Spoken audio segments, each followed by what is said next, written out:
પૃથ્વીના ચુંબકત્વ નીચેના પ્રશ્નના જવાબ આપો.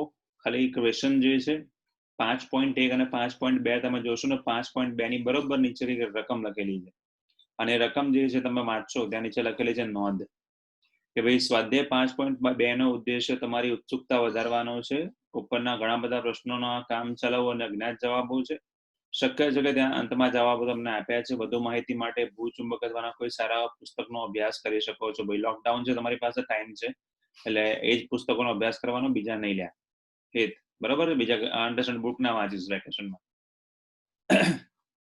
5.1 જે છે નાના નાના ક્વેશ્ચન્સ છે. નાના નાના ક્વેશ્ચન્સ એટલે પૂછી શકે છે તમને કે ભાઈ આ ચેપ્ટરમાં તમને જે ખબર પડી એની વાત છે.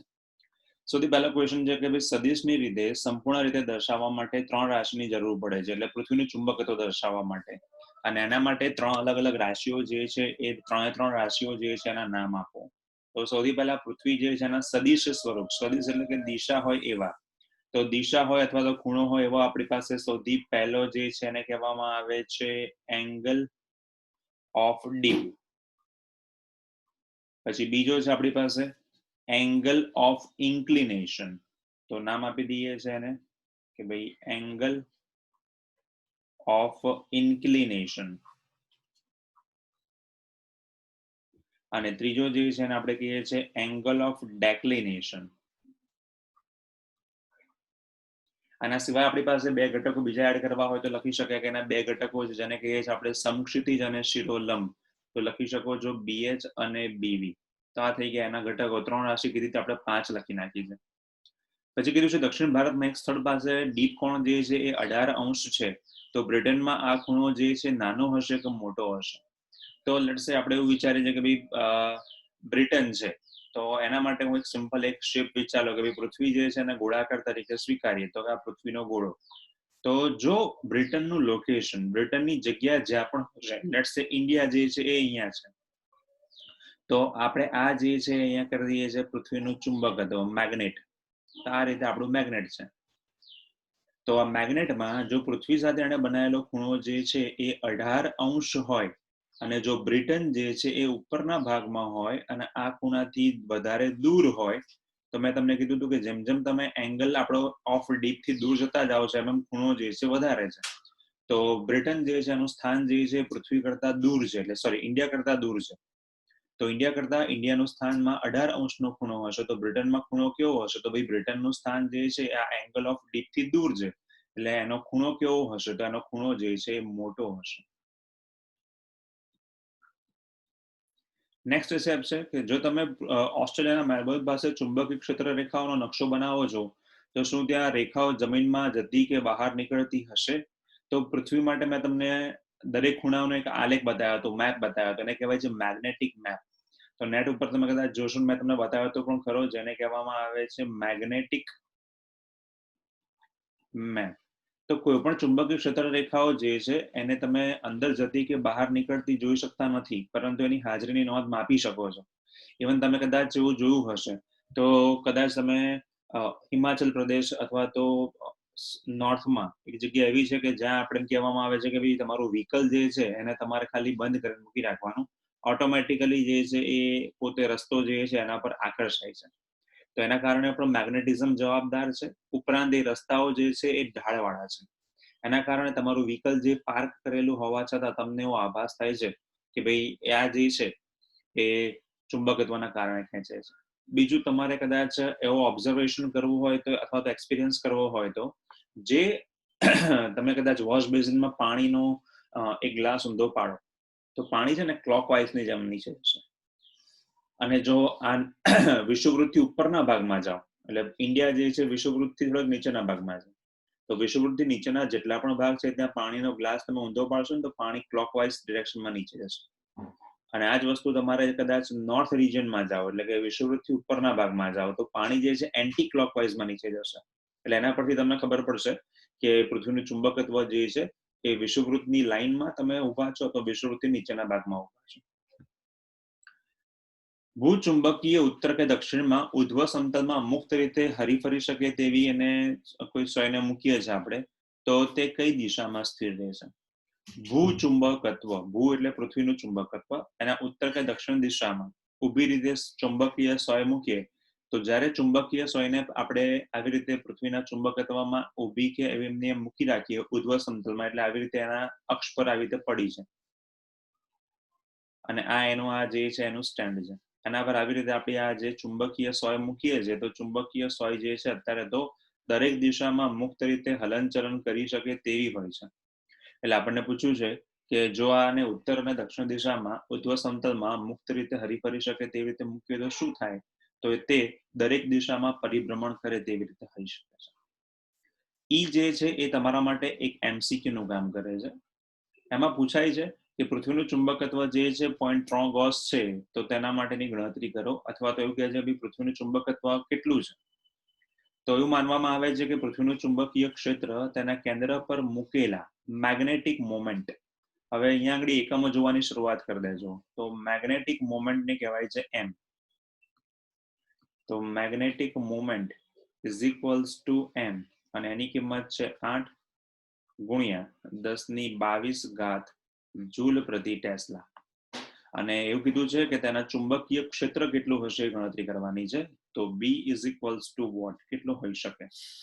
તો હું એક કામ કરી દઉં છું, ચુંબકીય ક્ષેત્રની કિંમત છે, તો આપણે અહીંયા આગળ ચુંબકીય ક્ષેત્ર મેગ્નેટિક મુવમેન્ટ આપેલી છે, એટલે આપણે નામ વાપરવાનું છે વિષુવવૃત્ત માટે. વિષુવવૃત્ત માટેનું ચુંબકીય ક્ષેત્રનું સમીકરણ છે μ0 ડિવાઇડ બાય 4 ઇન્ટુ m ભાગ્યા r ક્યુબ. ચલો ભાઈ, બધો ડેટા આપણી પાસે જે છે ડેટા મૂકતા જઈએ છે આપણે લોકો. તો સૂત્ર મળતું ગયું. તો b ઇઝ ઇક્વલ્સ ટુ, તો μ0 ની કિંમત છે 4 10 to the power -7, magnetic moment છે આપણી પાસે 8 ગુણ્યા 1022 ડિવાઇડ બાય 4 અને અહીંયા આપણી પાસે પૃથ્વી જે છે એનું ચુંબકીય ક્ષેત્ર કીધું છે. તો પૃથ્વી જે છે એના માટે ચુંબકીય ક્ષેત્ર, તો પૃથ્વીનું ચુંબકીય ક્ષેત્રની ત્રિજ્યા કેટલી છે? તો ભાઈ પૃથ્વીના માટે r ની જરૂર પડશે. તો r જે છે લખી નાખું છું. પૃથ્વીની ત્રિજ્યા જે છે એ 6400 કિલોમીટર છે. તો લખી નાખું છું એને 6.4 ગુણ્યા 10⁶. તો 6.4 ગુણ્યા 10⁶ અને એનો પણ ક્યુબ. કિલોમીટર એટલે 10⁻³ 10⁻³ અને 2 એટલે 0, એટલે આપણી પાસે 5 અને આ થઈ ગયા 6. તો ચલો ભાઈ, b is equals two 4 cancel 4 cancel 8 ગુણ્યા 10⁻15 અને 7 22 ભાગ્યા 6.4 નો પણ ઘન અને ગુણ્યા 10⁻³ એટલે 18 આપણી પાસે થઈ ગઈ. તો 10⁻18 ઉપર જશે એટલે મારી પાસે આવશે 10⁻³ ટેસ્લા. ચલો ભાઈ, 8 ભાગ્યા 6.4 ભાગ્યા 6.4 ભાગ્યા 6.4.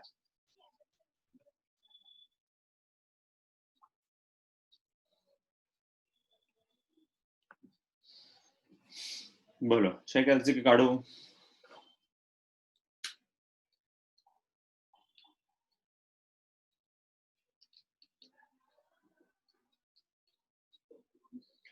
.03.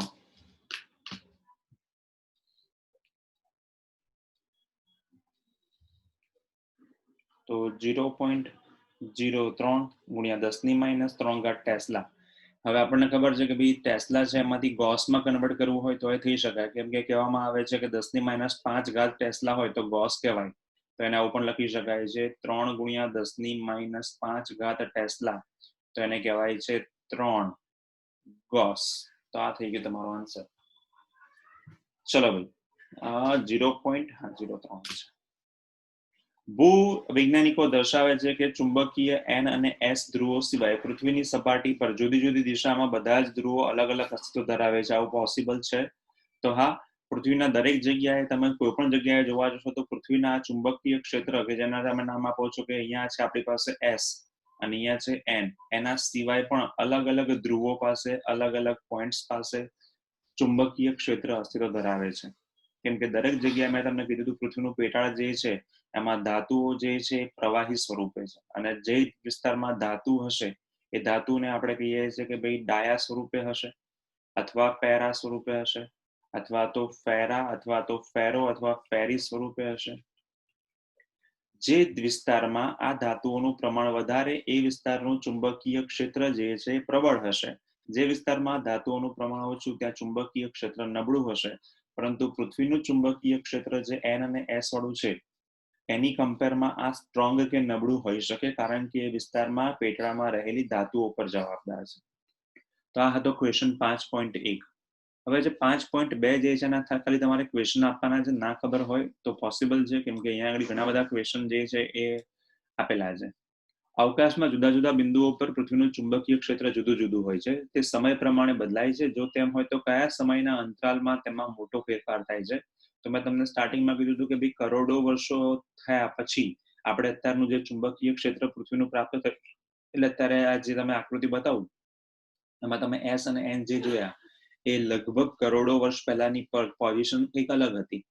અત્યારની પોઝિશન અલગ છે, અને કરોડો વર્ષ પછી જોવા જશો, બરોબર છે, ત્યારે આ ચુંબકીય ક્ષેત્ર S અને N ની જગ્યાએ કદાચ પૃથ્વીનું ચુંબકત્વ જે આમ છે એ કદાચ આડું પણ હોઈ શકે. તો સમય પ્રમાણે એટલે કરોડો વર્ષ લાગે છે, અને એના માટે ધાતુઓ એના પેટળામાં કેટલી છે જવાબદાર છે. બીજું કદાચ તમે લોકો એવું ઓબ્ઝર્વ કર્યું હોય તો ભાઈ અલગ અલગ દિશામાં તમને ઊંઘવાની ના પાડે છે પેરેન્ટ્સ, ઉત્તર દિશામાં ના ઊંઘવું જોઈએ, કારણ કે ચુંબકીય ક્ષેત્ર જે છે આપણું એ અસર કરે છે, એટલે પૂર્વ પશ્ચિમમાં ઊંઘવું જોઈએ. બીજું કે આ પૃથ્વીના ચુંબકત્વના કારણે ઘણા બધા પક્ષીઓ જે છે અલગ અલગ દિશા જે છે એ માપી શકે છે અથવા જોઈ જઈ શકે છે, જેમ કે કબૂતર. પણ અત્યારે રેડિયેશન છે, એટલે મોબાઈલ ટાવરના ચુંબકીય ક્ષેત્ર પણ અલગ અલગ હોય છે, જેના કારણે એ અલગ દિશા જે છે એ શોધી શકતું નથી. પૃથ્વીના ગર્ભભાગમાં લોખંડ છે તે જાણીએ છીએ, આમ છતાં ભૂસ્તરશાસ્ત્રીઓ તેના ચુંબકીય ક્ષેત્રને ઉદ્ગમ માનતા નથી. કેમ એને ઉદ્ગમ નથી માનતા? કારણ કે તે ગરમ છે, આપણને ખબર છે ગરમ થાય ત્યારે તાપમાન ક્રાંતિક તાપમાન, ક્રિટિકલ તાપમાન અથવા તો ક્યુરી તાપમાન કરતા વધારે છે, અને જે પદાર્થમાં ક્યુરી તાપમાન કરતા વધારે હોય એનું ચુંબકીય ક્ષેત્ર જે છે નાશ પામે છે. એટલે ભૂસ્તરશાસ્ત્રીઓ, જીઓફિઝિસિસ્ટ કહેવાય, એ લોકો પૃથ્વીના પેટાળમાં રહેલા ખાલી લોખંડ જે છે એને માનતા નથી. બીજું કહેવામાં આવે છે પૃથ્વીના કોરની આજુબાજુના વિસ્તારમાં વિદ્યુત પ્રવાહો પૃથ્વીના ચુંબકીય ક્ષેત્ર માટે જવાબદાર માનવામાં આવે છે, અને આવા પ્રવાહોને જાળવી રાખવા માટે કઈ બેટરી જવાબદાર છે? મેં તમને કીધું હતું કે ભાઈ નોર્ધન લાઇટ્સ, અને બીજો એક શબ્દ કીધો હતો એના માટે નોર્ધન લાઇટ્સ સિવાય, તો કે ભાઈ એને ચોક્કસ રીતે તમારે કેવો હોય, બોરિયોલિસિસ કહેવાય એને. આ પ્રવાહો જાળવી રાખવા માટે બેટરી કઈ જવાબદાર છે? તો પૃથ્વીનું પોતાનું ચુંબકીય ક્ષેત્રના કારણે જે આયનીકરણ થાય છે એ પોતે જવાબદાર છે. તો આપણે લોકોએ આ ચેપ્ટર 1 માં વાત કરતા હતા ત્યાં પહેલો શબ્દ વાપર્યો કે વીજળી થવા માટે આયનો જવાબદાર છે. જ્યારે ચેપ્ટર નંબર 5 પત્યા પછી હવે આપણે એવું કહીએ છીએ કે આયનો જે છે જે વાતાવરણમાં જોવા મળે છે એના પર ચુંબકીય ક્ષેત્રની અસર થવાના કારણે બોરિયોલિસિસની ઘટના અથવા કહેવામાં આવે છે નોર્ધન લાઇટ્સ જે છે જવાબદાર છે. તો એ બેટરી જે છે એ બેટરી એટલે આજુબાજુના આયનો અને પૃથ્વી જે છે એનું સ્થિર આકર્ષણ બળ. પૃથ્વીને તેના ક્ષેત્રની દિશા 4 થી 5 અબજ વર્ષના ઇતિહાસ દરમિયાન કેટલીય વખત બદલી છે? ચલો ભાઈ 10 ની 9 ઘાત વખત 9 ઘાત વર્ષ દરમિયાન એને પોતાની ચુંબકીય ક્ષેત્રની દિશા ઘણી બધી વખત બદલી છે.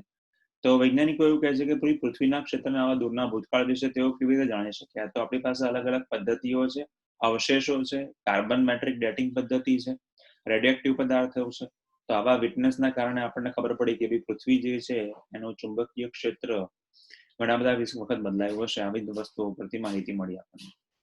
પૃથ્વીનું ચુંબકીય ક્ષેત્ર ઘણા લાંબા અંતર સુધી એટલે કે 30,000 કિલોમીટર સુધી તેના ડાયપોલના આકારથી ઘણું જુદું પડે છે. કયા કારણ તેના માટે જવાબદાર છે?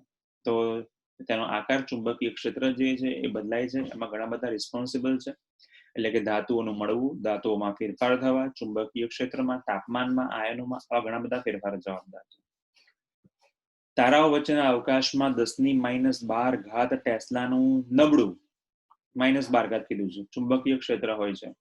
તો આવા ચુંબકીય ક્ષેત્ર કોઈ અર્થપૂર્ણ પરિણામ આપી શકે છે? સમજાવો. તો નબળા ચુંબકીય ક્ષેત્રને કારણે જો એને પ્રબળ ચુંબકીય ક્ષેત્રના સંપર્કમાં લાવવામાં આવે ત્યારે આકર્ષણ બળ, અપાકર્ષણ બળ થવાના કારણે ઘણી વખત અંદરનું તાપમાન પણ બદલાય છે, અને જેથી આપણે એમ કહીએ છીએ કે ભાઈ સુપરનોવા અથવા ગેલેક્સીઓ જે છે એનું નિર્માણ પણ થતું હોય છે અથવા તારો તૂટે છે.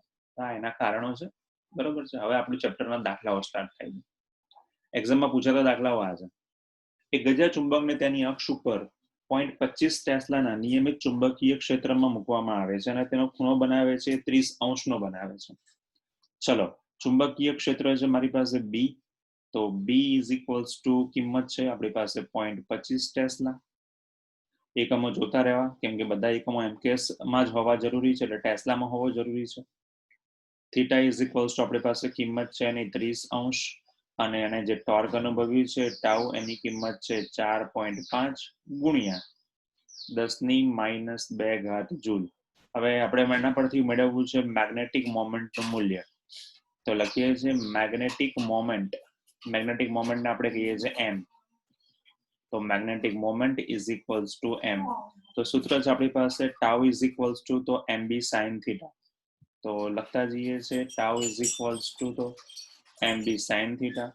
અમારે મેગ્નેટિક મોમેન્ટ માટે m ની જરૂર છે, તો tau divide by b into sin theta.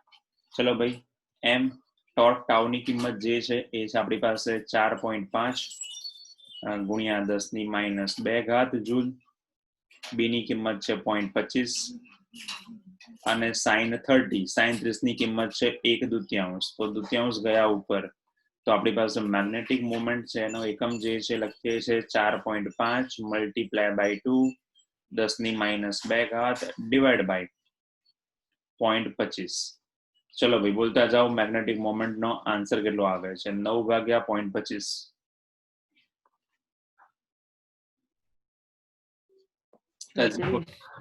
કેટલો આવે છે?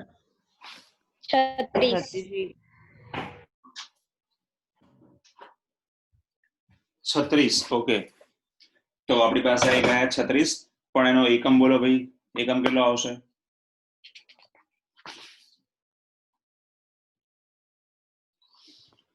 તો મેગ્નેટિક મોમેન્ટ છે એનો એકમ છે જૂલ પ્રતિ ટેસ્લા. ધ્યાન રાખજો હવેથી. તો આપણી પાસે એકમ થઈ ગયો magnetic moment is equals two joule પ્રતિ ટેસ્લા. નેક્સ્ટ છે આપણી પાસે 5.4. 5.4 માં પણ એવી જ વસ્તુ આપી છે, મેગ્નેટિક મોમેન્ટ આપણને આપી દીધી છે. અને મેગ્નેટિક મોમેન્ટ આપણને આપ્યા પછી એવું કીધું છે કે કોઈ પદાર્થ માટે magnetic moment m is equals two 0.32 joule પ્રતિ ટેસ્લા છે. તો સૌથી પહેલા ડેટા ઠપકારીએ. તો magnetic moment m is equals two 0.32 joule પ્રતિ ટેસ્લા. એનો ચુંબકીય ક્ષેત્રમાં મૂકેલો છે, ચુંબકીય ક્ષેત્ર છે 0.15 ટેસ્લા. એકમો એમકેએસમાં જ છે. હવે એને બે પરિસ્થિતિમાં મૂકવામાં આવી છે. સૌથી પહેલી પરિસ્થિતિ જે છે એને કહેવામાં આવે છે સ્થિર પરિસ્થિતિ, અને એના પછી બીજો એક ક્વેશ્ચન એમાં જ મૂકેલો છે જેને કહેવામાં આવે છે અસ્થિર સંતુલન.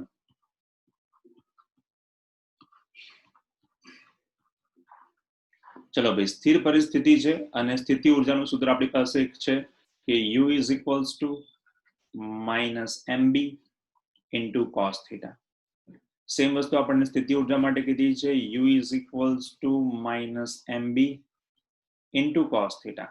હવે નિયમ એવું કહે છે કે જ્યારે આપણી પાસે સ્થિર સ્થિતિ હોય ત્યારે ખૂણો હોય છે એ હોય છે આપણી પાસે 0. તો u is equals to -mb cos 0. અને અસ્થિર સ્થિતિ એટલે એને કહેવાય લંબ સ્થિતિ, એને અથવા તો પૂરેપૂરું પરિભ્રમણ કરે તો -mb cos 180°. cos 0 ને કહેવાય છે 1 is equals to -m into b, અને cos 180 ને કહેવાય છે -1, એટલે આપણી પાસે મળે છે mb. તો u ઇઝ ઇક્વલ્સ ટુ તો m ની કિંમત છે 0.32 અને b ની કિંમત છે 0.15. આ જ વસ્તુ મારે ખાલી અહીંયા પ્લસમાં લખવાની છે. તો ચલો ભાઈ બોલતા જાઓ, 0.32 ગુણ્યા 0.15 0.048. તો આન્સર મળી ગયો u is equals two 0.048 joule. હવે આ જ વસ્તુ જે છે માઇનસમાં મળે છે મને અહીંયા, જ્યારે અહીંયા આપણી પાસે મળશે આન્સર પ્લસમાં, તો 0.048 જૂલ. તો આ થઈ ગયો આપણી પાસે એક્સરસાઇઝ એક્ઝામ્પલ નંબર 5.4. 5.4 પછી આપણી પાસે છે સ્થિતિ ઉર્જા શોધવાની શું બેટા? સ્થિતિ ઉર્જા શોધવાની કીધી. આ u એટલે સ્થિતિ ઉર્જા કહેવાય ને. u નો મીનિંગ સ્થિતિ ઉર્જા થાય છે. ખૂબ જ નજીક વીંટાળેલા આપણી પાસે આંટાઓ જે છે એની સંખ્યા છે આપણી પાસે 800 આંટાઓ. અહીંયા મોસ્ટ ઓફ એક્ઝામ્પલ છે બહુ નાના છે. તો આપણી પાસે આંટાઓની સંખ્યા લખી નાખું છું, 800 આંટાઓ છે. તો આંટાઓની સંખ્યા ઇઝ ઇક્વલ્સ ટુ 800. ક્ષેત્રફળ ઇઝ ઇક્વલ્સ ટુ આપણી પાસે છે 2.5 ગુણ્યા 10⁻⁴ 2.5 મીટર સ્ક્વેર અને એમાંથી વહેતો પ્રવાહ I is equals two 3 ampere. તો તેની મેગ્નેટિક મોમેન્ટ શોધો.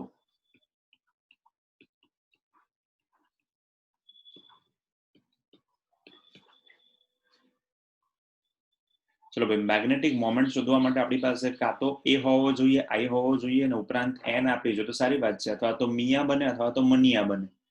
તો મેગ્નેટિક મોમેન્ટ માટે સૂત્ર છે m is equals two NIA. તો n ની કિંમત છે આપણી પાસે 800 આંટાઓ, I ની કિંમત છે 3 એમ્પિયર અને ક્ષેત્રફળ છે 2.5 ગુણ્યા 10⁻⁴. તો એ કામ કરી નાખું છું, 8 તરી 24 ગુણ્યા 2.5 અને 10⁻². એટલે કરી શકીએ 24 ગુણ્યા 25 અને 10⁻3. ચલો ભાઈ, 24 ગુણ્યા 25, 25 25 625 માંથી 25 600 ની આસપાસ આવવું જોઈએ. 600.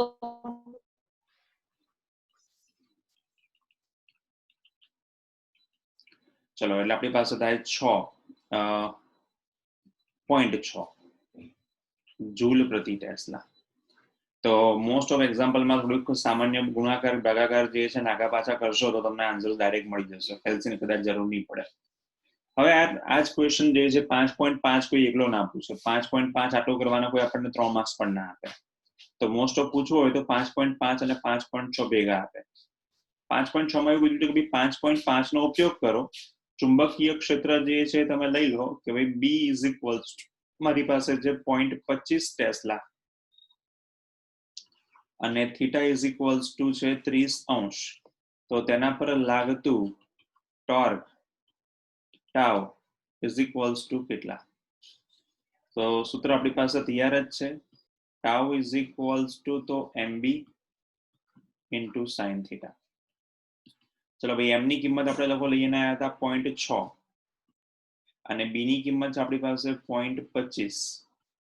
સાઇન 60 સાઇન 30 ને કહેવાય છે 1/2. તો સાઇન 30 ઇઝ ઇક્વલ્સ ટુ 1/2. તો ટાઉ ઇઝ ઇક્વલ્સ ટુ લખી નાખું છું 0.3 ગુણ્યા 0.25. તો ટાઉ ઇઝ ઇક્વલ્સ ટુ 75 અને ભાગ્યા 1000 તો 0.075 ટોર્કનો એકમ છે આપણી પાસે જૂલ. તો આપણને આ થઈ ગઈ એકમની ટોર્કની કિંમત મળી ગઈ છે. તો આ થઈ ગયો તમારો એક્ઝામ્પલ નંબર 5.6. 5.7 આયા. 5.7 માં તમને સમથિંગ આવું કંઈક આપેલું છે. લેટ્સ સે હા, મેગ્નેટિક મોમેન્ટ માટે આપણી પાસે બે વસ્તુઓ પૂછેલી છે કે ભાઈ મેગ્નેટિક મોમેન્ટ માટે આપણી પાસે બે વસ્તુઓ છે. નંબર 1 મેગ્નેટિક મોમેન્ટ જે છે એમાં તમને 1.5 જૂલ ટેસ્લા -1 જે છે એ કપાઈ ગયેલો છે, એટલે ટેસ્લાની -1 છે. ચુંબકીય ક્ષેત્ર તમને લોકોને આપી દીધું છે અને એના પછી આપણી પાસે બે વસ્તુઓ પૂછેલી છે કે એકને કહેવામાં આવે છે બંને પર લાગતું ટોર્ક જે છે કેટલું હશે એ શોધો, અને એના ઉપરાંત આપણને એવું કીધું છે કે બંને જે કિસ્સાઓ છે એના માટે આપણે કરવું પડતું કાર્ય કેટલું હોઈ શકે. ચલો ભાઈ, આપણને કીધું છે કરવું પડતું કાર્ય. સૌથી પહેલા ડેટા લખીએ એટલે સૂત્ર કયું વાપરવું એનો વિચાર આવે. તો મેગ્નેટિક મુવમેન્ટમાં જે ભાગ કપાઈ ગયેલો છે આપણે લખતા જઈએ 1.5 જૂલ પ્રતિ ટેસ્લા. એના પછી ચુંબકીય ક્ષેત્ર છે B ઇઝ ઇક્વલ્સ ટુ છે 0.22 ટેસ્લા. સૌથી પહેલા આપણે શોધવું છે એના માટે કરવું પડતું કાર્ય. હવે કાર્યમાં પણ બે એવું કીધું છે બીમાં કે કિસ્સાઓ પર બંને પર લાગતું બળ એના ક્ષેત્રની દિશામાં અને ક્ષેત્રથી વિરુદ્ધ દિશામાં ગોઠવાય છે. તો લખી નાખું છું એમાં થીટા ઇઝ ઇક્વલ્સ ટુ 0 એ પહેલી પોઝિશન છે અને એના પરથી θ2 ઇઝ ઇક્વલ્સ ટુ બીજી પોઝિશન જેને હું નામ આપી દઉં છું 90°. એ જ રીતે થીટા ઇઝ ઇક્વલ્સ ટુ પહેલી પોઝિશન જેને નામ આપી દઉં છું 0 અને એના પછી આપી દઉં છું θ2 એટલે કે એનાથી વિરુદ્ધ પોઝિશન એટલે કહેવાય છે 180°. હવે બંને માટે કરવું પડતું કાર્ય શોધવાનું છે. તો કરવા પડતા કાર્ય માટે બે ભાગ પાડી દીધેલા છે, કરતા જઈએ. તો કરવું પડતું કાર્ય માટેનું સમીકરણ જે છે એને કહેવામાં આવે છે W ઇક્વલ્સ ટુ, ઉર્જાનું સૂત્ર એમનું એમ જ છે. તો W equals to minus MB cos theta 2 minus cos theta 1. સ્થિતિ ઉર્જાના સૂત્ર કરતા આ ફરક એટલો છે કે બે દિશામાં કાર્ય થાય છે, એટલે minus MB cos 90 minus cos 0. W equals to minus MB cos 90 એટલે 0 અને cos 0 એટલે 1. તો W equals to minus minus plus એટલે W બરાબર તો MB. તો W ઇક્વલ્સ ટુ M ની કિંમત છે 1.5 અને B ની કિંમત છે 0.22. 3 ની આસપાસ આન્સર જોવા મળશે. બોલતા જાઓ. 0.33. 0.33 એકમ છે જૂલ. આ થઈ ગયું, આપણને મળ્યું W ની કિંમત. હવે આ જ ક્વેશ્ચનમાં આપણને એવું કહે છે કે જો થીટા ઇઝ ઇક્વલ્સ ટુ 0 અને થીટા ઇક્વલ્સ ટુ 120 એટલે કે ચુંબકીય ક્ષેત્રથી વિરુદ્ધ દિશા, ચુંબકીય ક્ષેત્ર જમણી તરફ જતું હોય એનાથી વિરુદ્ધ દિશા એટલે આખી 180 પણ પરિસ્થિતિ પહેલાની કેટલી હતી? પહેલાનો ખૂણો હતો 0 ડિગ્રી. તો લખું છું W equals to minus MB cos theta 2 minus cos theta 1. તો W equals to minus MB cos 180 minus cos 0. W equals to minus MB cos 180 એટલે -1 અને cos 0 એટલે પણ -1, -2 અને માઇનસ આગળના એટલે લખી નાખવા પડે 2 into MB. તો W equals to 0.66 જૂલ. આ થઈ ગયું આપણી પાસે કરવું પડતું કાર્ય. હવે આ જ વસ્તુમાં આપણને એવું કીધું છે, જુઓ રકમમાં, કે આના માટે પાછા બંને માટે ટોર્ક પણ શોધવાના છે. તો ખાલી ફરક એટલો છે કે ટોર્ક માટે સૂત્ર આવું લખવાનું, tau is equals to MB into sin theta, અને બીજું સૂત્ર લખી નાખું છું tau is equals to MB sin, અહીંયા લખી નાખું છું 90. શરૂઆતની પરિસ્થિતિ એટલે 0. sin 0 લખું કે sin 180 લખું, બંને માટે આન્સર ટોર્કનો 0 જ આવવાનો છે. sin 90 is equals to 1. તો લખી નાખું છું કે sin 90 equals to 1 છે. તો ટોર્ક is equals to આપણી પાસે મળશે માત્ર MB. ખાલી M અને B કરવાનો છે. MB તો આપણે ઓલરેડી કરી ચૂક્યા છે. તો એની કિંમત જે છે cos થીટા માટે કરવું પડતું કાર્ય અને ટાઉ બરાબર આપણી પાસે કરવું પડતું કાર્ય, બંને માટેના કાર્ય જે છે આપણને મળે છે, એકમાં મળે છે 0.33, બીજામાં મળે છે 0.66. એ રીતે ટોર્કમાં શરૂઆતમાં 0 લખો કે 180 લખો, મળશે 0 અને ટાઉ ઇક્વલ્સ ટુ MB જે આપણે 0.33 લખીને આવ્યા હતા, તો એ જ વસ્તુ આપણે અહીંયા લખી નાખીએ છીએ. તો આપણો આ ક્વેશ્ચન જે છે સારો ક્વેશ્ચન છે, પૂછી શકાય એવો છે. તો અહીંયા પણ લખી નાખીએ છીએ 0.33. તો એક સાથે આપણને 4 વસ્તુ આ લોકોએ પૂછી લીધી હતી, તો એ 4 વસ્તુ આપણને અહીંયા મળી જાય છે. નેક્સ્ટ ક્વેશ્ચન જે છે આપણી પાસે એ છે 5.4. 5.4 માં તમને એવું કીધું છે કે 2000 આંટાઓ છે અને આડછેદનું ક્ષેત્રફળ છે 1.6 ગુણ્યા 10⁻⁴ મીટર સ્ક્વેર. તો આંટાઓની સંખ્યા લખતા જઈએ છે. આંટાઓની સંખ્યા n is equals to 2000. ક્ષેત્રફળ આપણી પાસે છે 1.6 10⁻⁴ અને ક્ષેત્રફળ માટેનો એકમ લખેલો છે, એને કહેવામાં આવે છે મીટરનો સ્ક્વેર. એમાંથી પસાર થતો પ્રવાહ I is equals to 4 ampere. તો આપણને એવું કીધું છે કે તેમાંથી પહેલી વસ્તુ શોધવાની છે મેગ્નેટિક મોમેન્ટ. તો મેગ્નેટિક મોમેન્ટ આપણને ખબર છે, જેને આપણે કહીએ છીએ m. હવે આપણને ખબર છે કે ડેટામાં n, a અને i આપ્યો હોય તો મેગ્નેટિક મોમેન્ટ થાય m is equals to NIA અથવા તો m is equals to IA. અને બીજો ક્વેશ્ચન એમાં આપણને પૂછેલો છે કે આવું આપેલું હોય ત્યારે તેના માટે થીટા બરાબર 30° હોય તો બાકીની વસ્તુઓ કઈ કઈ તમે શોધી શકો છો. તો થીટા ઇઝ ઇક્વલ્સ ટુ 30° આપણને આપેલા છે, એટલે ટોર્ક કાં તો W અથવા તો U શોધવાના કીધા હશે. સૌથી પહેલા સૂત્ર જે છે મૂકતા જઈએ છે. સૂત્ર મૂકતા પહેલા આપણે બધો ડેટા તૈયાર છે, ખાલી ગુણાકાર કરવાનો છે. m is equals to N I લખવાનું છે મેગ્નેટિક મોમેન્ટ. તો magnetic moment is equals to n into I into A. આંટાઓની સંખ્યા છે આપણી પાસે 2000, પ્રવાહ છે 4 અને 1.6 10⁻⁴.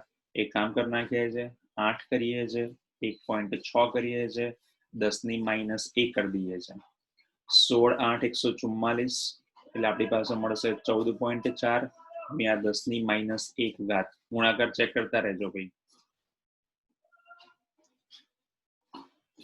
બરોબર છે 12.8 આવે સર. હા 16 9 144 થશે. તો મને મળે છે 12.8 ગુણ્યા 10⁻1 એમ મેગ્નેટિક મોમેન્ટ કીધી છે એટલે એનો એકમ છે જૂલ પ્રતિ ટેસ્લા. તો આ થઈ ગયું આપણી પાસે મેગ્નેટિક મોમેન્ટ. હવે એના પરથી આપણને એવું કીધું છે મેગ્નેટિક મોમેન્ટ શોધ્યા પછી જો થીટા ઇઝ ઇક્વલ્સ ટુ 30 અંશ હોય તો એક્સ્ટ્રા ડેટા લખીએ બીજા એક્ઝામ્પલનો. થીટા ઇઝ ઇક્વલ્સ ટુ 30 અંશ છે. ચુંબકીય ક્ષેત્ર બી છે એ 7.5 ગુણ્યા 10⁻2 ટેસ્લા છે. તો torque is equals to what? ચલો ભાઈ સિમ્પલ વસ્તુ છે tau is equals to MB sine theta.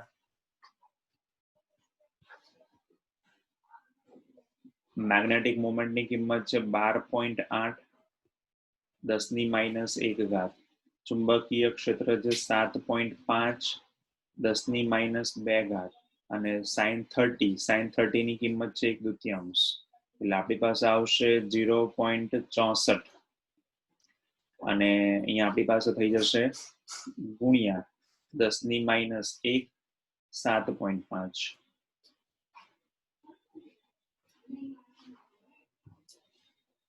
12.8 ની કિંમત આવશે 6.4.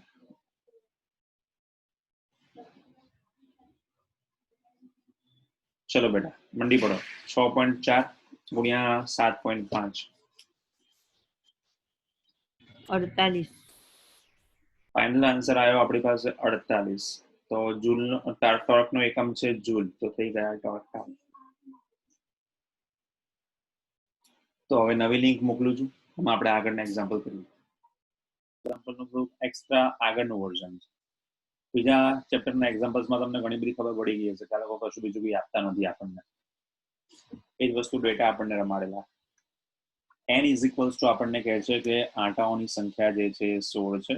તો n ઇઝ ઇક્વલ્સ ટુ 16 આંટા છે. અને ત્રિજ્યા આપણને આપી દીધી છે r is equals two 10 centimetre એટલે એમકેએસ માં કન્વર્ટ કરી દઈએ 0.10 મીટર્સ. પ્રવાહ આપણને કીધેલો છે I is equals two 0.75 ampere. અને ચુંબકીય ક્ષેત્રનો ડેટા આપણી પાસે છે. ચુંબકીય ક્ષેત્ર છે 5 ગુણ્યા 10⁻2 ટેસ્લા.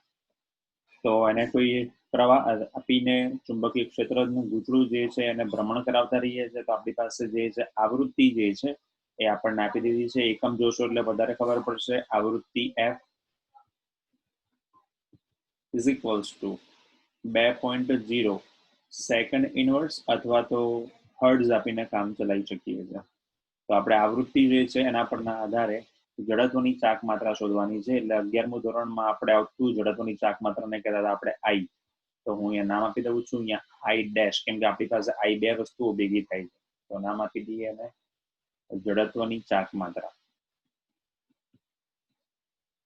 હવે જડત્વની ચાક માત્રા શોધવા માટે સૌથી પહેલા તમારી પાસે I હોવો જોઈએ, એટલે કે પ્રવાહ અને બાકીનાની ડેટાની વસ્તુઓ હોવી જોઈએ. એ હોવા માટે સૂત્ર લખી નાખીએ કે ભાઈ T ઇઝ ઇક્વલ્સ ટુ જડત્વની ચાક માત્રા વાળું આપણી પાસે એક જ સૂત્ર છે. T is equals to 2π√I divide by MB.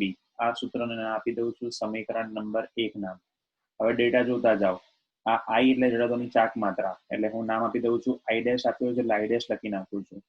M ખૂટે છે કેમ કે M આપણને આપેલો નથી. તો મેગ્નેટિક ડાયપોલ મોમેન્ટ મેળવવા માટે આપણી પાસે સૂત્ર જે છે એ NI હોવું જોઈએ, NIA.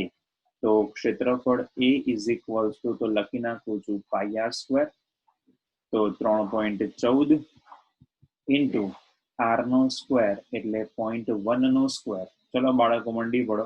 3.14 ગુણ્યા 3.14 ભાગ્યા 100.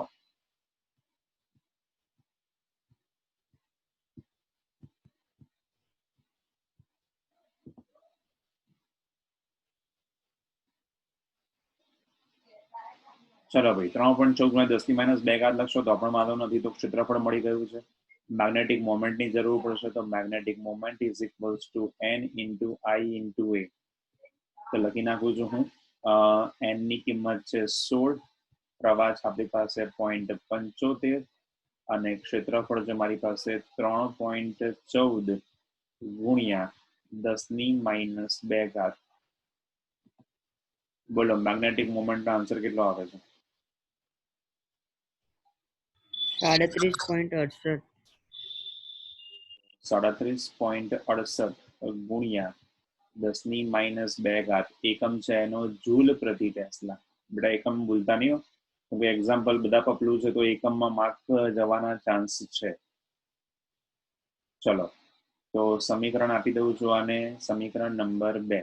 સમીકરણ નંબર 2 માંથી આપણી પાસે બાકીનો હવે બધો ડેટા છે, તો સમીકરણ 2 ની કિંમત 1 માં ઇમ્પ્લાઇઝ કરતા, તો સમીકરણ નંબર 2 ઇમ્પ્લાઇઝ સમીકરણ નંબર 1. ચલો મારે શોધવા છે I ડેશ, એટલે બંને બાજુ મારે કરવો પડશે વર્ગ. તો સૂત્ર લખી નાખું છું, t² is equals to 4π². I dash નો સ્ક્વેર, સોરી I ડેશ એકલા આવશે કેમ કે સ્ક્વેર રૂટમાં છે, એટલે વર્ગમૂળ નીકળી જશે, એટલે I ડેશ ભાગ્યા m ઇન્ટુ b. મારે શોધવાના છે I ડેશ, તો I ડેશ ને સૂત્રનો કરતા બનાવી દો, તો સૂત્ર થઈ ગયું mb into t² divide by 4π². ચલો ભાઈ ભગવાન કા દિયા સબ કુછ है, બોલતા જાઓ ભાઈ. ડેટા m ની કિંમત મૂકતા જઈએ છે, b ની કિંમતો મૂકતા જઈએ છે, તો શું મળતું જાય છે? તો I dash is equals to m ની કિંમત આપણે લોકો લઈને આવ્યા છે 37.68 ગુણ્યા 10⁻². ચુંબકીય ક્ષેત્ર છે 5, 10⁻².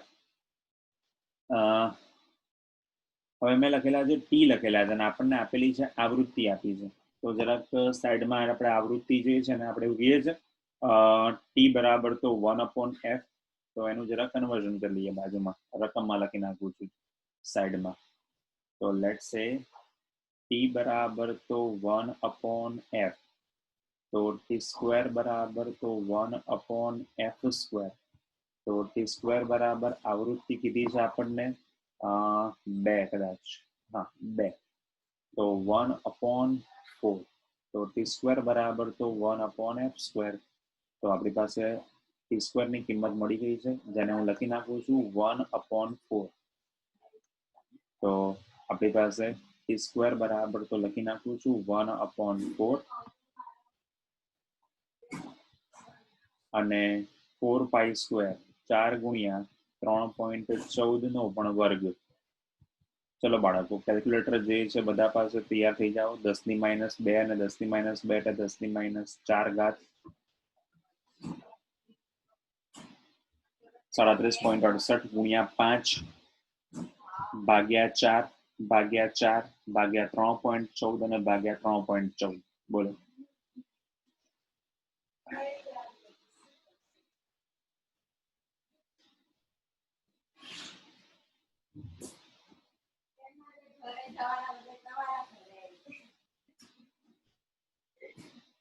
આજે આવશે જવાબ?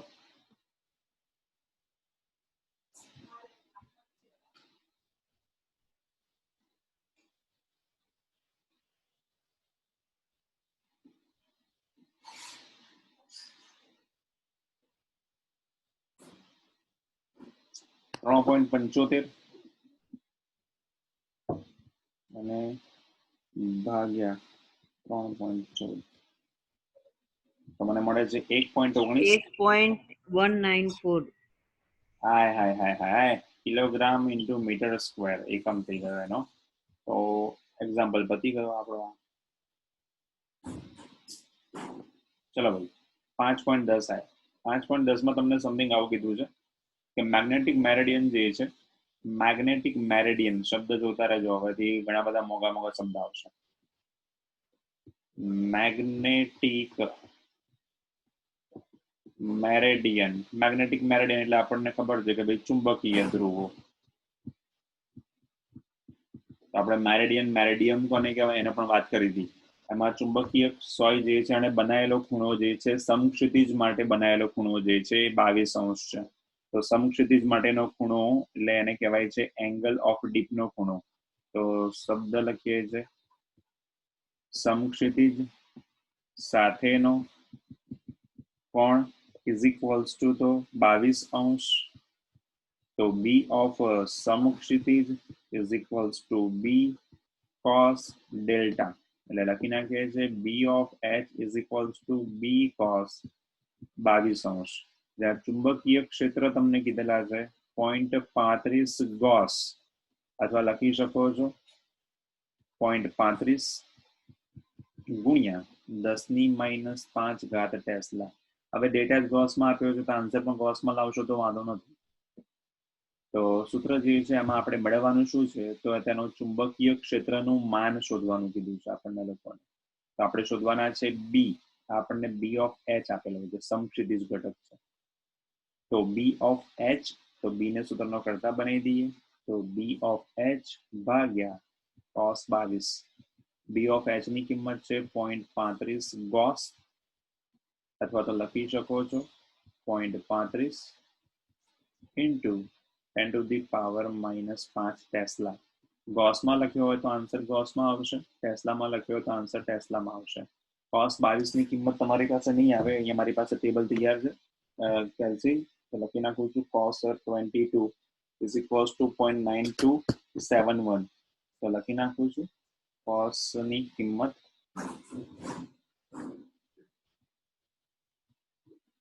0.9271. ચલો ભાઈ 0.35 ભાગ્યા 0.9271.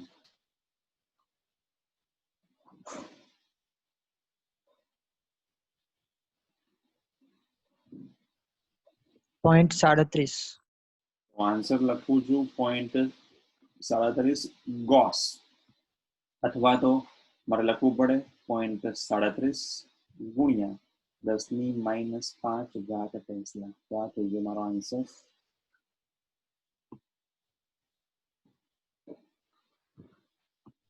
ચલો ભાઈ આગળ કરીએ.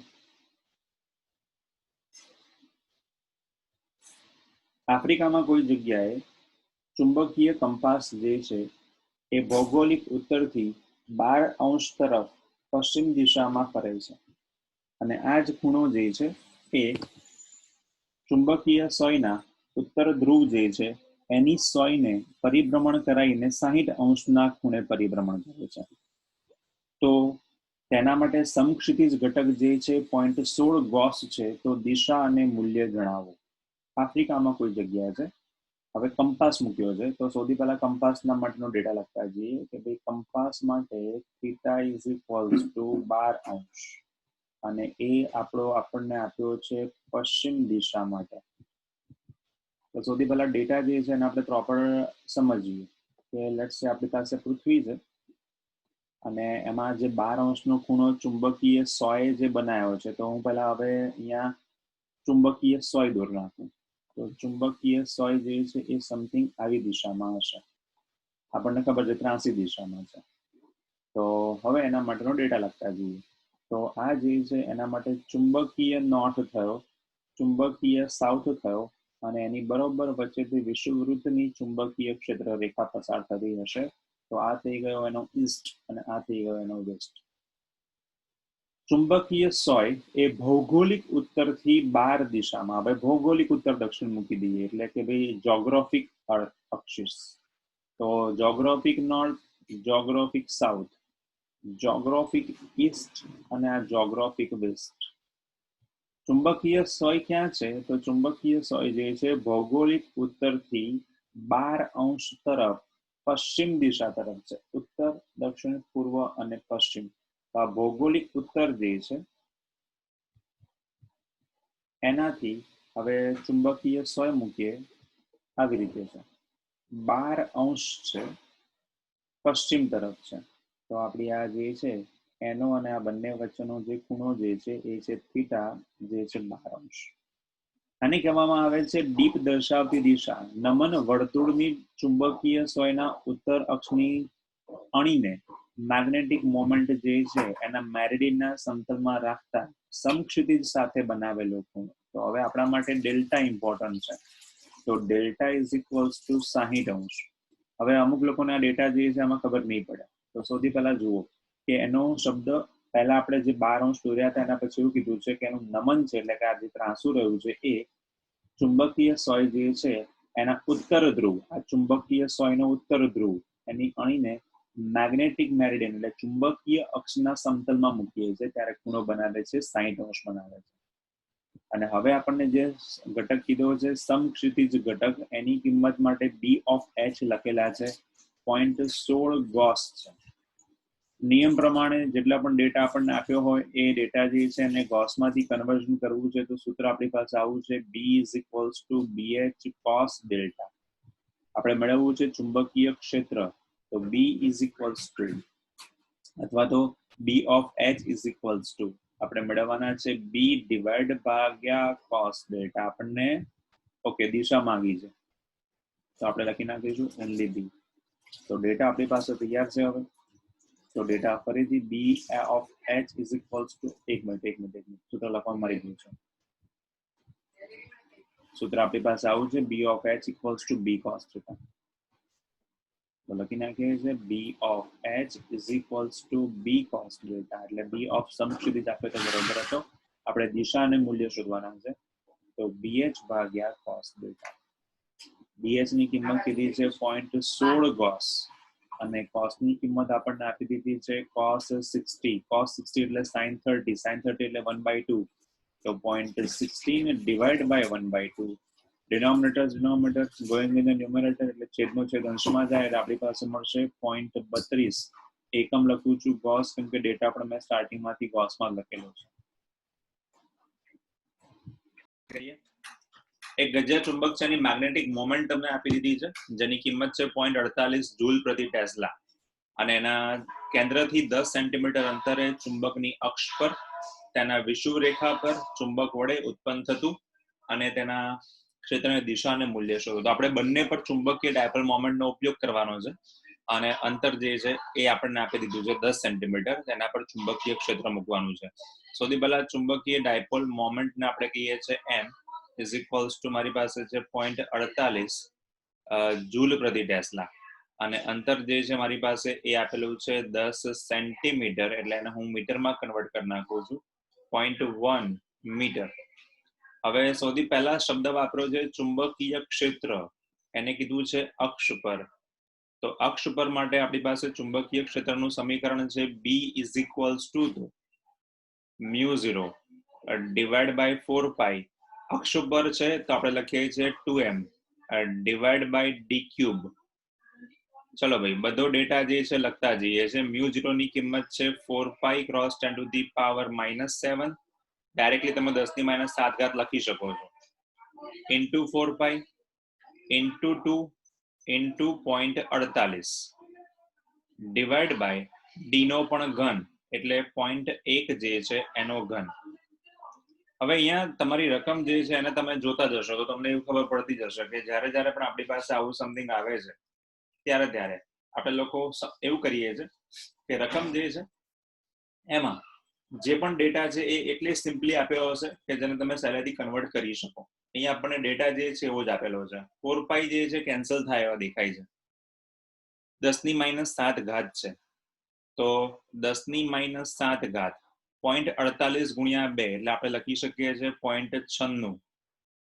0.1 નો ઘન એટલે 1 ભાગ્યા લખી શકો છો તમે 1000.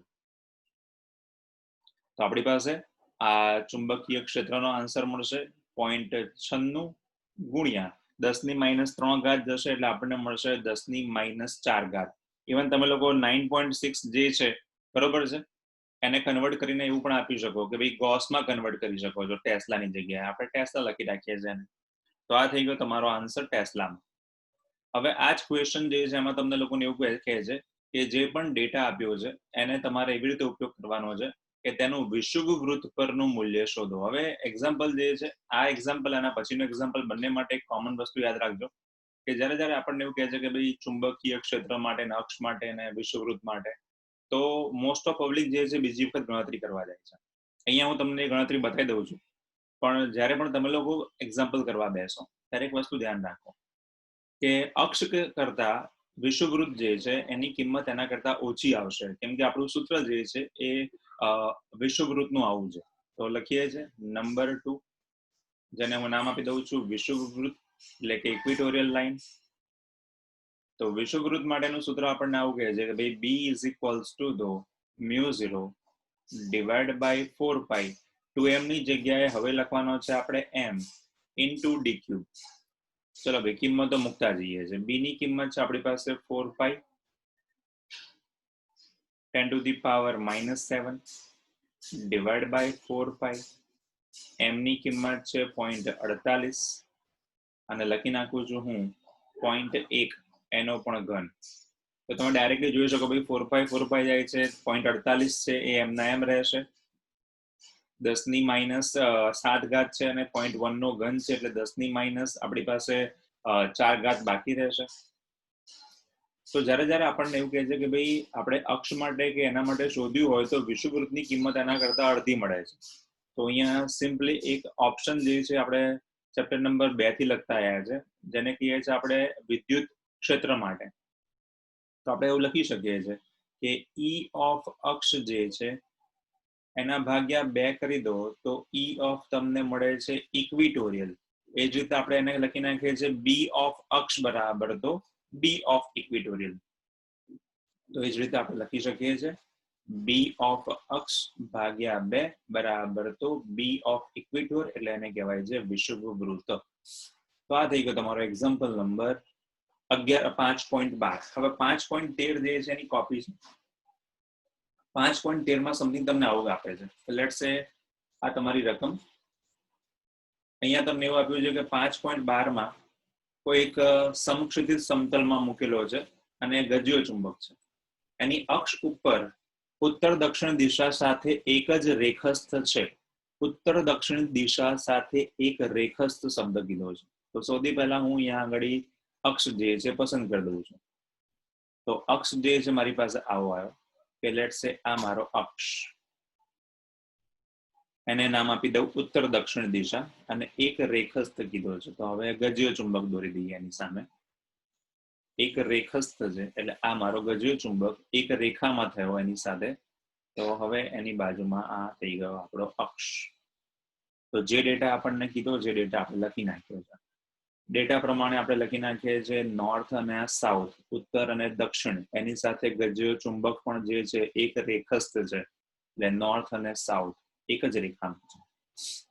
હવે એવું કીધું છે કે ગજ્યા ચુંબકના અક્ષ ઉપર તેના કેન્દ્રથી સર સ્ક્રીન ચોટી ગઈ છે. તો આપણે લોકો કહીએ છીએ ફરી એકવાર કે જ્યારે ગજ્યો ચુંબક છે, આવી ગયું સ્ક્રીન બેટા, એક રેખસ્થ કીધો છે, તેના ચુંબકના અક્ષ ઉપર અવાજ કપાય છે. આવી જશે. તેના અક્ષ ઉપર જે છે આપણે 14 સેન્ટીમીટર અંતરે તટસ્થ બિંદુઓ છે. એટલે એક આ બિંદુ અહીંયા છે સર બ્લેક થઈ ગયું અને તટસ્થ બિંદુઓ થઈ ગયા. તો 1 મિનિટ જરા રોકી જાઉં, ફરીથી પોઝ સ્ટાર્ટ કરી દઉં છું. તો એક જ રેખામાં જ આપણી પાસે એવું આપણને કીધું હતું એ પ્રમાણે આપણે લખી નાખ્યું. હવે આ 14 સેન્ટીમીટર બિંદુઓ પર નલ પોઈન્ટ છે. નલ પોઈન્ટ એટલે કહેવામાં આવે છે શૂન્ય થતું હોય એવા બિંદુઓ. તો આનો અર્થ એવો થયો કે ભાઈ B1 બરાબર તો B2 ઇઝ ઇક્વલ્સ ટુ થાય ત્યારે આપણે એને કહેવાય છે એવા બિંદુ હોય કે જ્યાં બંનેના ચુંબકીય ક્ષેત્ર સરખા થાય, એને કહેવામાં આવે છે નલ પોઈન્ટ્સ. તો આ જે છે આપણું સામાન્ય જે પણ ચેપ્ટર નંબર 2 માં લખતા હતા એવું જ કહેવાય છે. તો આ નલ પોઈન્ટ્સ કહેવાય છે. નલ પોઈન્ટ્સ આપણને કીધા છે B1 B2. બીજી એક શરત લખવી હોય નલ પોઈન્ટ સિવાયની તો શું કહેવાય છે? તો નલ પોઈન્ટની બીજી એક શરત જે છે ને એવું પણ લખી શકો તમે લોકો કે ભાઈ B1 વત્તા B2 આ બંને મૂલ્ય છે ઇઝ ઇક્વલ્સ ટુ B. તો આ થઈ ગઈ એની શરતો. હવે ત્યાં આપણને એવું કીધું છે કે ભાઈ પૃથ્વી જે છે એનું ચુંબકીય ક્ષેત્ર જે છે નલ પોઈન્ટ જ્યાં બને છે ત્યાં આગળ 0.36 ગોસ છે. લખી નાખું છું સૌથી પહેલા B કે જ્યાં નલ પોઈન્ટ બને છે એની કિંમત છે મારી પાસે 0.36 ગોસ. અને આ જે છે એ એના અક્ષ ઉપર બને છે. એટલે અહીંયા આગળ અક્ષ એટલે કેન્દ્રથી આ એનો અક્ષ 14 સેન્ટીમીટર અંતરે. એટલે હું નામ આપી દઉં છું કે આ જે છે એ અક્ષ પર બને છે. તો અક્ષ પર ચુંબકીય ક્ષેત્ર. હવે આ પતી ગયા પછી નેક્સ્ટ સ્ટેપ, ચુંબકના લંબ દ્વિભાજક પર આટલા જ અંતરે. લંબ દ્વિભાજક એટલે આપણે કહીએ છીએ વિષુવવૃત્તીય રેખા. તો બી ઓફ વિષુવવૃત્ત એટલે કહેવાય ઇક્વિટોરિયલ. તો બી ઓફ ઇક્વિટોરિયલ પર ચુંબકીય ક્ષેત્રનું મૂલ્ય કેટલું હશે? હવે આપણે ફરીથી આગળનો જે ડેટા હતા એનો ઉપયોગ કરવા જઈએ, મેગ્નેટિક ડાયપોલ મોમેન્ટ શોધીએ, એના કરતા આપણે ઓલરેડી આગળ હમણાં શીખી ગયા કે ભાઈ બી ઓફ ઇક્વિટોરિયલ લાઈન બરાબર તો બી ઓફ એક્સિસ એટલે કે અક્ષ ભાગ્યા 2 કરી દો એટલે વિષુવવૃત્તની કિંમત મળી જાય.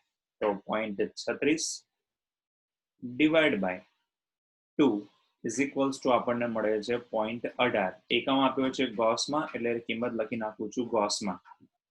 ઇઝ ઇક્વલ્સ ટુ લખી નાખું છું બી ઓફ વિષુવવૃત્ત. હવે આ જે ડેટા મને મળ્યો છે એ ડેટા તો ઇનફ છે કે ભાઈ એનાથી જે શોધવાનું હતું એ તો શોધી નાખ્યું મેં. ઉપરાંત હવે શું એક્સ્ટ્રા શબ્દ વાપર્યો છે લોકોએ? ઉપરાંત એક્સ્ટ્રા શબ્દ જે છે એ લોકોએ આવો વાપર્યો છે કે ભાઈ તેનું કુલ સમક્ષિતિજ ઘટકનું મૂલ્ય કેટલું થશે.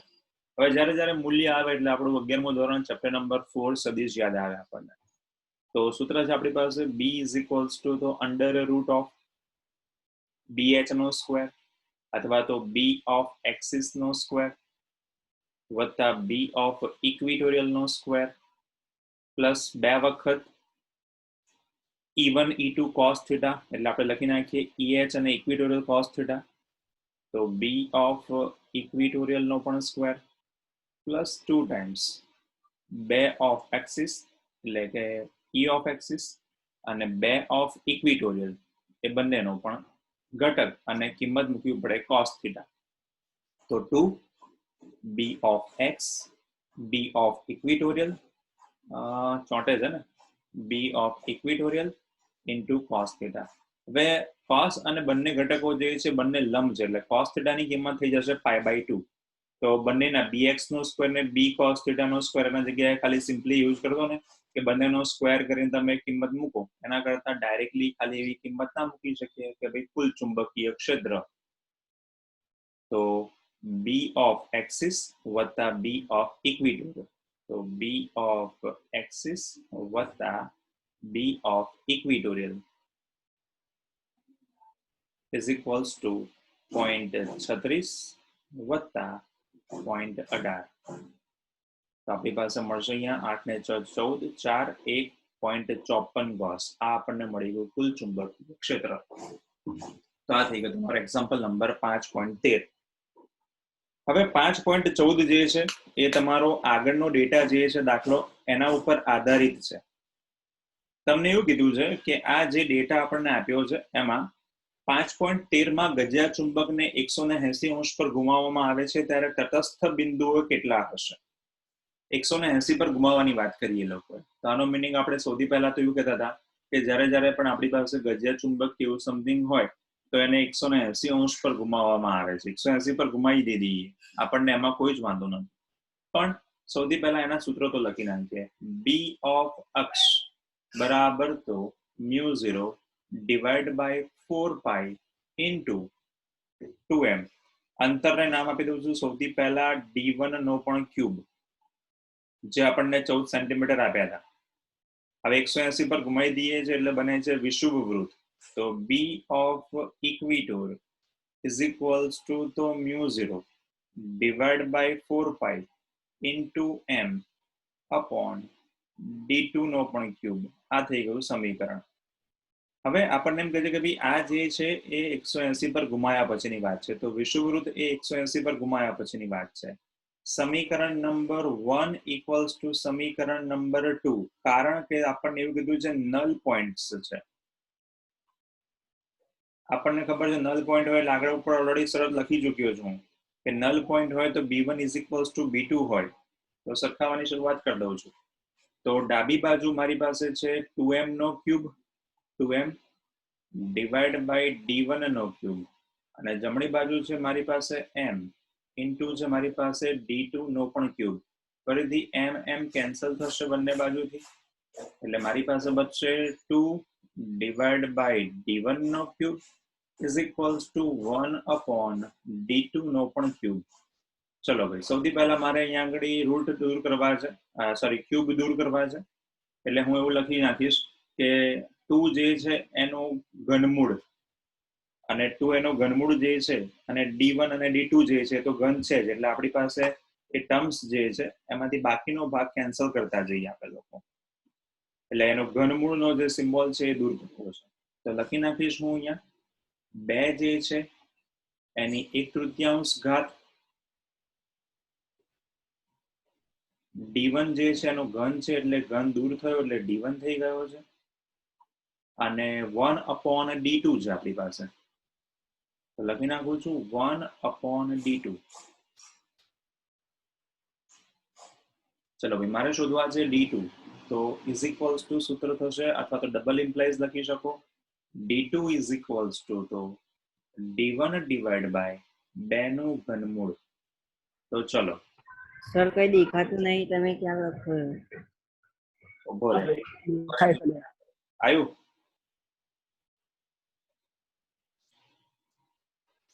આવ્યું ફરીથી.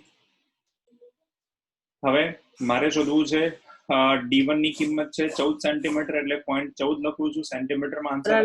લાસ્ટ વાળું સમજાવો ને ફરીથી. હા દેખ મેં પહેલા અને બીજાને સરખાઈ દીધા તો મારી પાસે આવું બચ્યું 2/d1 નો ઘન બરાબર 1/d2 નો ઘન. હવે મારે ઘનમૂળ દૂર કરવું હોય તો જો અહીંયા આની પાસે જે છે એ એની પાસે ઘાત કેટલી છે તો એની પાસે ઘાત છે 3 તો 3 ઘાતો તો નીકળી જાય પણ આની પાસે ઘાત નથી તો જેની પાસે ઘાત ના હોય તો જેટલી ઘાત કાઢી હોય એ એની એટલા મૂળમાં થાય. દાખલા તરીકે મારી પાસે આવું હોત 2/d4 ઘાત અને અહીંયા પણ આવું સમથિંગ હોત 1/d4 તો મારે બધાની ઘાતો સરખી હોય તો જ કેન્સલ કરી શકું તો 2/1/4 ઘાત લખવી જોઈએ તો જ ડાબી અને જમણી બાજુથી તમે 1/d જે છે એવું લખી શકો. તો બંનેની ઘાતો સરખી કરવા માટે 3 ઘાતો તો નીકળી જાય છે તો 2 ની થઈ જશે 1/3 ઘાત. હવે d1 ની કિંમત આપણને આપી દીધી છે એ આગળના દાખલામાં એ કીધી હતી આપણને 14 સેન્ટીમીટર એટલે હું જો આન્સર સેન્ટીમીટરમાં લાવવો હોય તો 14 એમને એમ રહેવા દો, મીટરમાં લાવવો હોય તો 0.14 લખજો તો સેન્ટીમીટરમાં જ લઈએ આપણે બરોબર તો આપણી માથાકૂટ ઓછી થઈ જશે. તો 14 છે અને 2 જે છે એનું ઘનમૂળ છે. હવે ઘનમૂળ માટેના સ્ટેપ્સ જે છે એ બધાના કેલ્ક્યુલેટર બધા પાસે છે જ, ના હોય તો ભાઈ કેલ્ક્યુલેટર આજુબાજુમાંથી જરા ઉપાડી લો. ચલો ફટાફટ.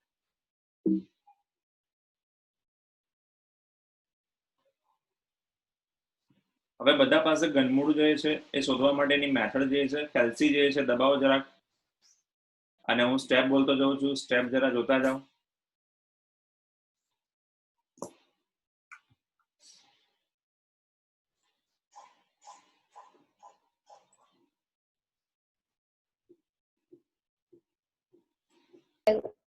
વર્ગમૂળ અને ગુણ્યાનું બટન 12 વખત દબાવ્યું. હવે -1 લખો. હવે આપણે ઘનમૂળ શોધવું છે તો ભાગ્યા 3 લખવાનું તો ભાગ્યા 3 પછી +1 હવે ગુણ્યા અને ઇક્વલ નું બટન 12 વખત દબાવો.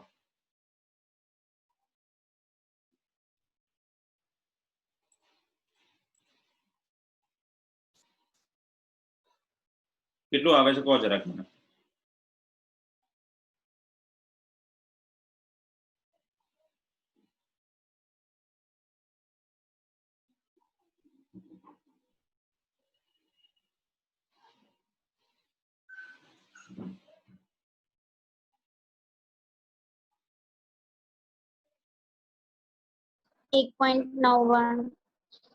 ઓકે 1.99. હવે 14/1.99 કરતો કેટલો આન્સર આવે છે?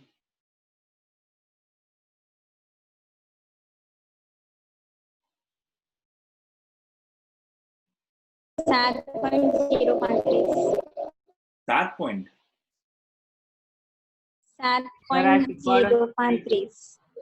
ના આવે, 11 પોઈન્ટ સમથિંગ ની આસપાસ ફાઇનલ આન્સર આવે છે. એટલું જ આવે. કેટલો આવે છે? 7 પોઈન્ટ આવે છે. ના, તમે 7. કરો ને સર. મારી પાસે વખત કેલ્ક્યુલેટર રેડી છે, અહીંયા આગળ ઘનમૂળ રેડી જ છે, દેખાડ્યું સાયન્ટિફિક.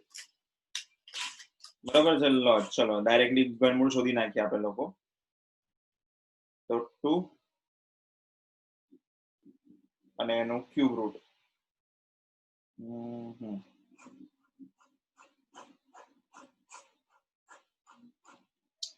1.25 આવે છે.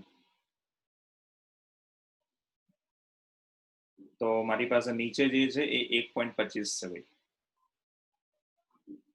તો 2 નું ઘનમૂળ છે એ ટ્રાય કરજો, 1.25 આવશે, એટલે 14 ભાગ્યા 1.25 એટલે આન્સર મળે છે મને 11.2. હા, આ થઈ ગયો સેન્ટીમીટરમાં આન્સર. બરોબર છે. તો આ થઈ ગયો મારો આન્સર. ચલો ભાઈ 5 પોઈન્ટ. પેલું શીખવાડો ને એકવાર કેમ કરવાનું. સ્ટેપ બોલું છું તું ફરીથી રિપીટ કરતો ચાલ. સૌથી પહેલા તારું કેલ્સીમાં જે પણ રકમ જે છે એનું ઘનમૂળ શોધવું હોય એ રકમ લખ. દાખલા તરીકે તારે 2 નું શોધવું હતું, બરાબર? તો 2 લખ્યા પછી વર્ગમૂળનું બટન અને ગુણ્યાનું બટન, વર્ગમૂળ ગુણ્યા 12 વખત કરવાનું.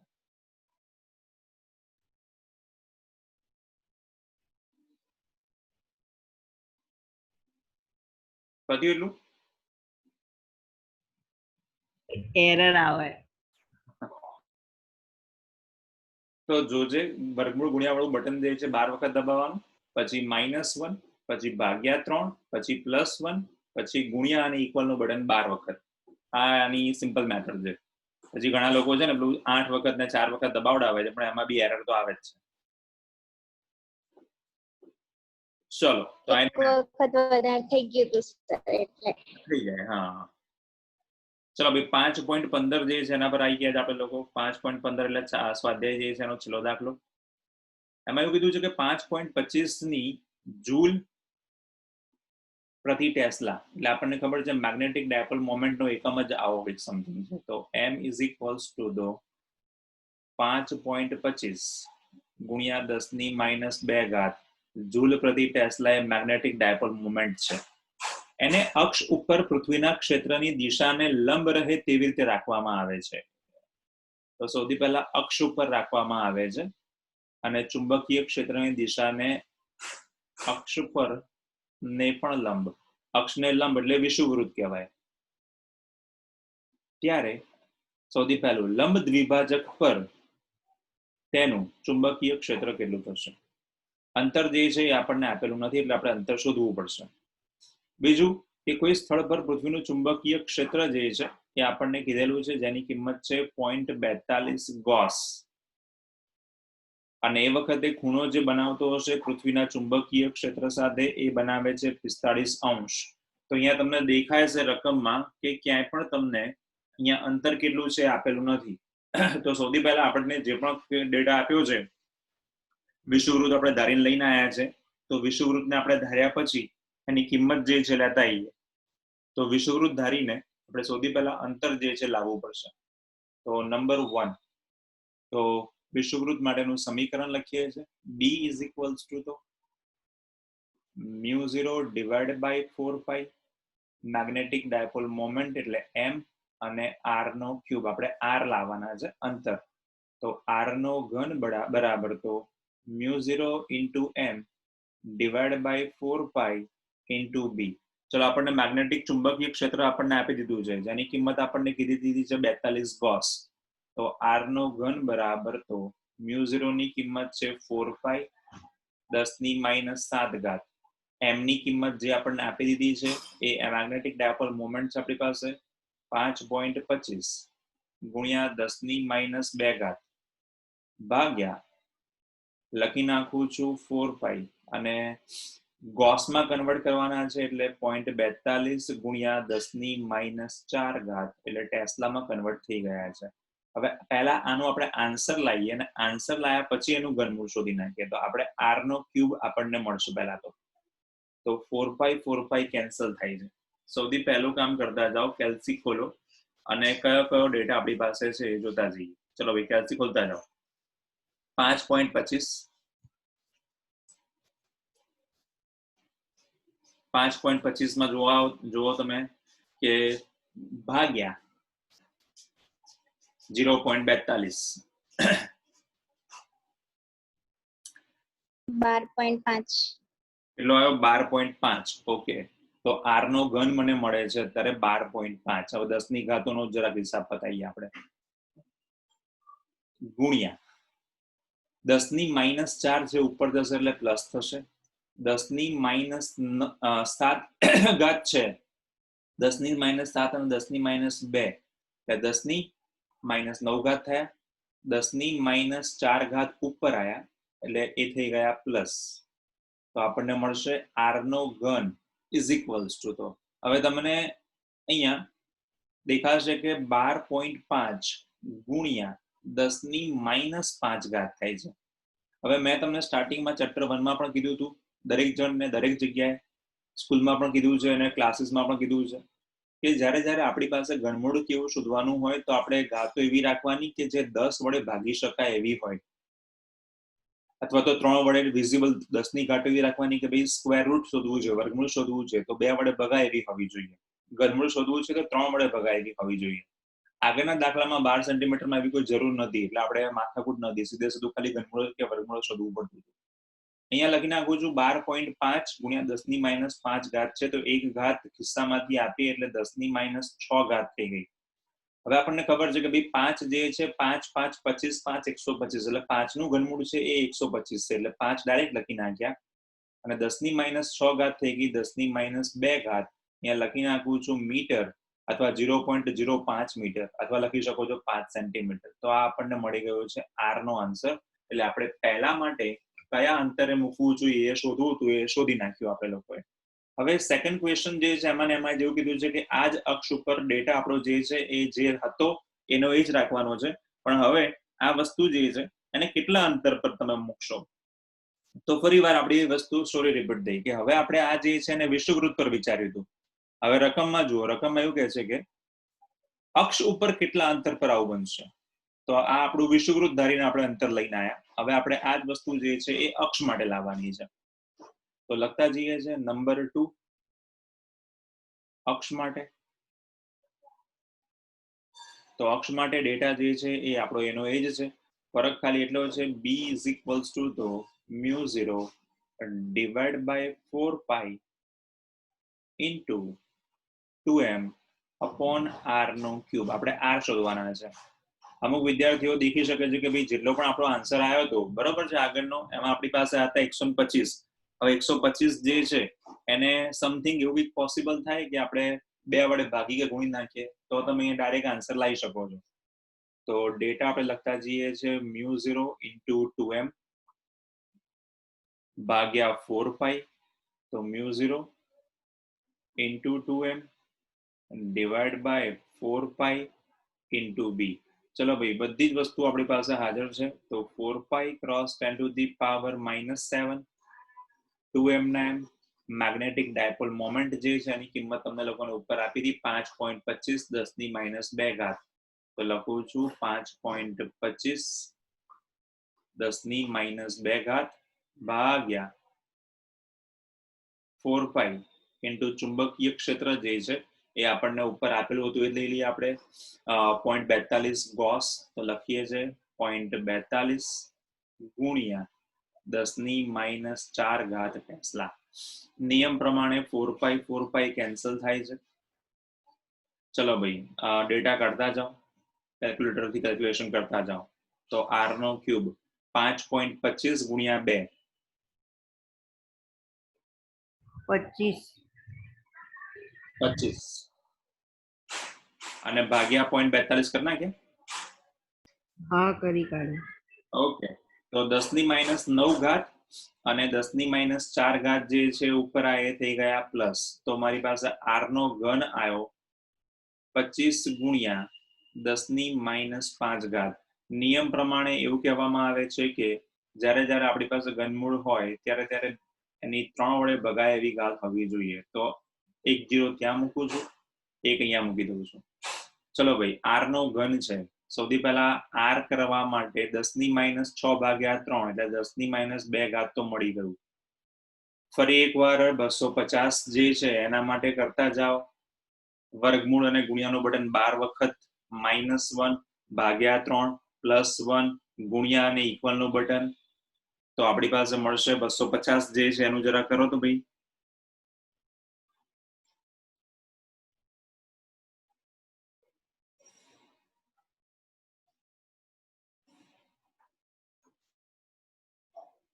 .29.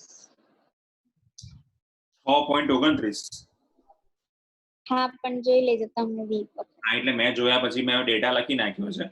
તો 6. ઓકે ઓકે ઓકે ઓકે 6.29 કહે છે ને તું?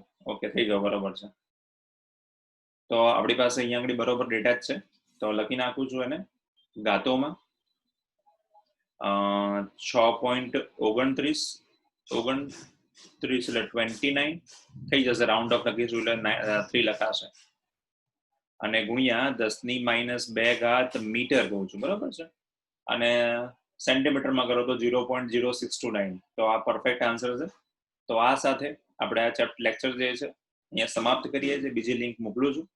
એટલે આપણે ચેપ્ટર નંબર 6 જે છે એની ઇન્ટ્રોડક્શન સ્ટાર્ટ કરીએ છીએ. અને ચેપ્ટર નંબર 5 જે છે તમારું અહીંયા પતે છે. તો 2 મિનિટમાં નવી લિંક મોકલું છું. એક્ઝામ